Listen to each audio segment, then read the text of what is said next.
جی بھائی، اگر وتر کی نماز میں دعائے قنوت نہ پڑھی جائے تو سجدہ سہو نہیں ہے۔ دعا کے نہ پڑھنے سے بھی وہ وتر ہو جاتا ہے۔ وتر سنگل رکعت کا نام ہے، وتر ایک اکیلی رکعت کا نام ہے۔ حقیقت میں وتر ایک ہی ہے، اور جو ساتھ پڑھے جاتے ہیں وہ 2 نفل ہیں، لیکن عام طور پہ ہمارے ہاں 3 وتر مشہور ہیں، تو وہ وتر ایک ہی رکعت کو کہتے ہیں، اور 2 اس کے ساتھ نفل پڑھے جاتے ہیں۔ تو وہ الگ الگ بھی پڑھے جا سکتے ہیں 2 نفل، اور اکٹھے بھی پڑھے جا سکتے ہیں۔ وتر نبی علیہ الصلوۃ والسلام نے صحیح بخاری کی روایت کے مطابق 1 رکعت بھی پڑھا ہے، 3 بھی پڑھے ہیں، 5 بھی پڑھے ہیں، 9 تک پڑھے ہیں آپ علیہ الصلوۃ والسلام نے۔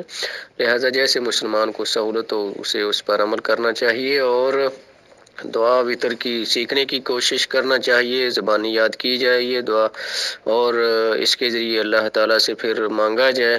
نبی علیہ الصلوۃ والسلام کی سنت بھی ہے۔